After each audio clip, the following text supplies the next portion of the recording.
The Big Show. All right, so we got wonderful news as it relates to the health status of Bills safety Damar Hamlin yesterday, which is one of the reasons why I wanted to bring on Dr. Andrew Waxler. He's a cardiologist in my hometown of Wyomissing, Pennsylvania. And Dr. Waxler, really appreciate you coming on the show. I think there's a bunch of things that I want to ask and to learn more, and I want the public out there to understand a little bit more. I will say this, and I'm sure you'll say the same thing. I think this is probably pretty obvious, but Damar Hamlin's not actually your patient. You haven't actually treated him. This is all just from your experience and your observation and just based on what we're hearing in terms of information, what the doctors are saying. I just feel like I need to always throw that disclaimer out there. That is a correct disclaimer. I wholeheartedly agree. You need to check out Dr. Waxler, by the way, on social media at AR Waxler. As you might imagine, he's a big Eagles fan, which is awesome. Do you have like your own show or something, Dr. Waxler? Yeah, so I grew up in Ardmore. I went to Penn for medical school. I've been a Philadelphia sports fan I'm 56, so for the last like 50 years. And I have Eagle season tickets, and I've done a lot of PR and advocacy work in cardiology. I have my own radio show in Berks County. I have a little TV show on BC TV, Berks Community Television. I'm in Harrisburg and in Washington a lot. So, I've done some of that stuff. But honestly, I've actually turned down opportunities in the past because I just like being a simple country heart doctor, to be perfectly honest with you. So that's awesome. I get to do a little bit of both, Yeah, no, it's great. I really appreciate you coming on because I think there's some specific reasons why I wanted to come on, but also I'm just curious as well. I think the first thing that I just wanted to start with is, what do we think happened here with Damar Hamlin? I know a lot. I've read a lot about this commotio cordis or commotio cordis. I don't even know how to pronounce it. And it seems like most of the cardiologists I've read or seen on TV or whatever think that might have been what happened. What are the possibilities here as to why Damar Hamlin had cardiac arrest on a football field? Well, so first and foremost, as you alluded to, he did indeed have a cardiac arrest on a football field. And sadly, every once in a while you see on TV or you watch in the internet or read in the paper about an athlete that goes down playing a sport. You were young at this time, Ross, but back in the 90s, Hank Gathers, who was a Philadelphian who was playing out in California, and then Reggie Lewis, who was on the Boston Celtics. And both of those unfortunate individuals had underlying heart disease. There's about a half dozen underlying heart problems that young, healthy people can have, and sometimes they know and sometimes they don't know. Just to really quickly go through some of the names: Wolff-Parkinson-White, Brugada syndrome, long QT syndrome. There's one called hypertrophic cardiomyopathy, and there's one called arrhythmogenic RV dysplasia. Now, you don't have to remember all those names. The concept is that it is rare, but there are some underlying heart conditions that predispose seemingly healthy young athletes to dropping dead.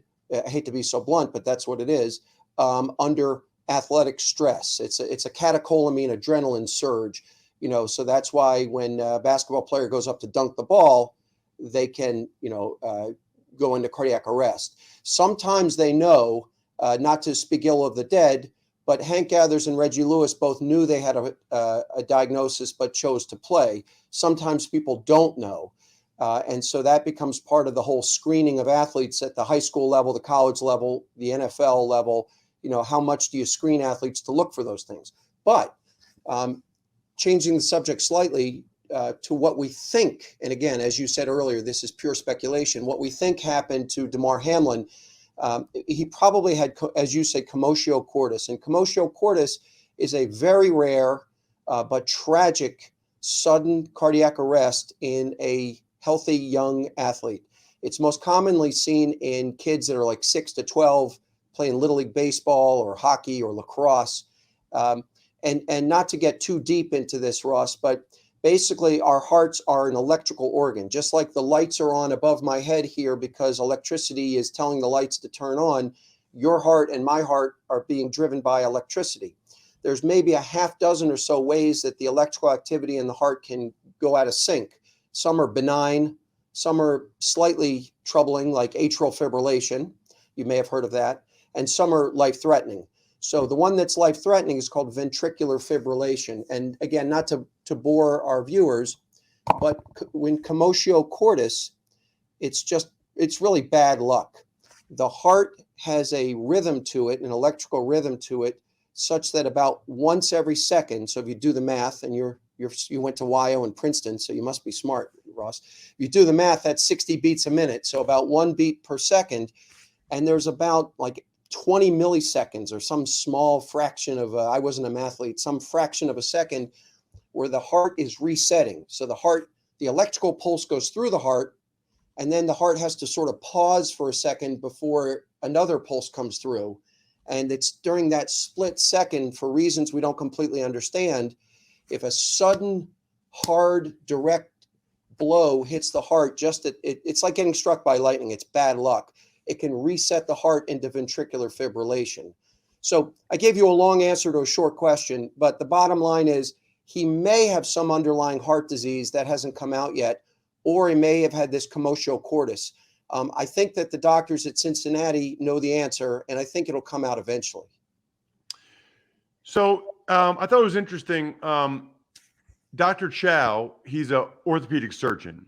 So obviously this is not his specialty, but based on the information that came out and the gripping of the hands and everything that came out, I guess he said, I think I saw a tweet, which I didn't really quite understand, where he thinks maybe there's more than just commotio cordis here.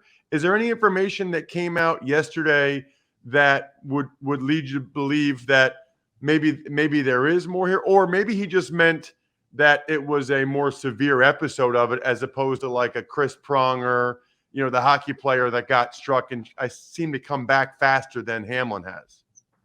So the answer is, with all due respect to ortho, one of my best friends is an ortho guy, so I'm certainly not going to throw them under the bus.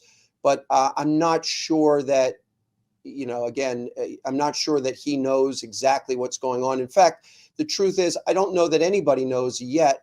Let me rephrase that, Ross. I don't know that it's come out publicly yet. I think what came out yesterday, and as you said, this is on a Friday, so the big news broke on Thursday afternoon, that he was waking up and was neurologically appropriate. He still has the breathing tube in him, and I'm hoping that they can get that out in the next day or so, but at least he's mentally, neurologically, psychologically with it. And that's what's most important, because that's the biggest danger of these cardiac arrests is, well, the first danger is that the person dies, obviously. But the second danger is that they survive, but they survive with serious neurologic deficit. And, we don't know whether or not he has a subtle, mild neurologic problem. It's hard to tell that. But at least he's pretty much, the lights are on, as they say, and somebody's home. So that's good. The answer is, but to answer your question, I don't think it's come out publicly yet. So that's it. What I was going to ask is the fact that he wrote down who won the game, does that mean he's totally clear of any neurological issues or not necessarily? Well, it means he's in very good shape, and it's a very, very good sign. Now, could he have some very subtle abnormalities that are picked up in a couple of days when he's off the ventilator and, walking around? He could have some minor memory problems or things like that are too subtle to pick up. But the good news is it looks like he doesn't have any major problems. And, we'll find out in the next 2 or 3 days if there's more subtle problems. So it's hard to say that he's 100%, Ross, but, he's certainly in good shape if his first thought was asking about the outcome of the game. I did like the answer that the just gave him. You won the game of life. So I thought that was can you imagine? All right. So you kind of touched on this, but what are the next steps and kind of milestones? Like what's the next 1, 2, 3 things we're looking for? So we want to hear today or tomorrow that they got the breathing tube out, that he's not requiring assistance from a machine to breathe. Then you want to hear that he's out of bed, first sitting in a chair, then walking the halls. And, again, they can do more sophisticated neurologic testing when he's awake, off the ventilator, walking around. So that's what we want to hear in the next day or two. Off the ventilator, walking around, neurologically intact. And then after that, he's probably going to get what's called an ICD, a defibrillator, which basically is a fancy pacemaker. It's a device about as big as a silver dollar, and it's placed underneath the collarbone. And there are wires that connect it to the heart, and it basically monitors the heartbeat 24/7.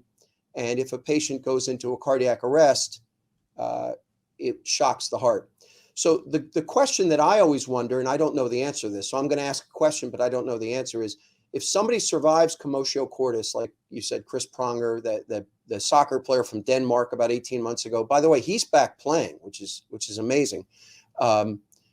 You wonder, was there something about that person that makes them at more risk for it happening again? And I don't know that we have an answer to that question. In other words, was it just one of those fluke things that was like a 1 in a million thing that could never happen again? Or is there something that we aren't sophisticated enough to detect? Is there some kind of minor abnormality that we can't pick up that, God forbid it could happen twice? So I don't know the answer to that question. So he, assuming he makes progress over the next 2 or 3 days, he'll probably get a defibrillator and then ultimately will be discharged and will be protected by that defibrillator. Now, I don't know that he'll ever play football again. But then again, I didn't think the soccer player in Denmark was ever going to play soccer again. So I really don't know. It really is an evolving situation right in front of our eyes. Last question. I think I am very well aware, and most professional football players are, of the orthopedic risks, the brain stuff with the CTE, the head, neck, and spine, all those things. But I have been on a couple shows this week, and they kind of get this hushed tone, and they say, well, what does this mean for football moving forward? And, is football too dangerous? And I actually intentionally go on those shows because I want to make it clear, and you correct me if I'm wrong, but this is not really a football injury. I mean, I've never heard this before. I think you said earlier in the interview that it's usually most often seen in kids age 6 to 12. So I just kind of wanted you to set the record straight that even though this happened on a football field, this is not like a reason to play football or not, or like a football injury, correct? You are 100% correct. This injury is more, as I mentioned earlier, more associated with a small, fast projectile. And again, think baseball, lacrosse ball, hockey puck, because it delivers a lot of force in a small area. When you tackle somebody or you block somebody, Ross, your forces, going back to high school or college physics, your forces are spread out. And it's not, a line drive in one little spot. So no. You could argue, should we change football because of CTE? The movie that came out, 10, 12 years ago, that you could debate. I don't think this should have any effect on football. This was a fluke thing, because if you're going to change football because of this, you might as well cancel Little League Baseball and get rid of soccer, and not soccer, but get rid of lacrosse. I mean, you might as well just cancel all high school sports. But I think we both agree that would be absurd. And, you'd be doing more harm than good. So the answer is no. This was not a football injury. This should have zero effect on football going forward. The only thing I would say that this should have, and I would say the silver lining, if there is one, I always try to look at the glass as half full. The silver lining is that this should encourage people to learn CPR, to learn how to use an AED, to make sure there's an AED at your place of business or at your school or wherever you work. About 2005, Ross, and I mentioned this to you a couple of days ago, my wife and I spearheaded a fundraising effort to place an AED in the Little League field where a lot of the Wyomissing kids play. Now, I had self-interest. My son was 11 or 12 at the time, but, it's still there now. So I'm hoping that this will generate more public, pressure to get more AEDs and also more people to learn how to do things, because Ross, you could save a life. Anybody could save a life. And one last thing I'll mention, that through the American College of Cardiology, I have been part of a group that has had some legislation passed in Harrisburg for our great home state, the great Commonwealth of Pennsylvania, to have AEDs and CPR training in schools. So, we want to prevent the next tragedy, because even though this is a fluke in the NFL, and this happens once every 40 years or 50 years in the NFL, it's going to happen in a high school somewhere, if not on the football field, then on the baseball field or lacrosse field. So let's use this to be better going forward.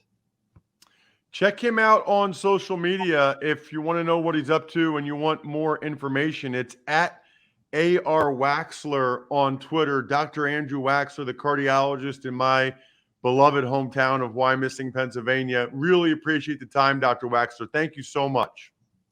Ross, this has been a pleasure, and go wild. Go Birds. Absolutely, man.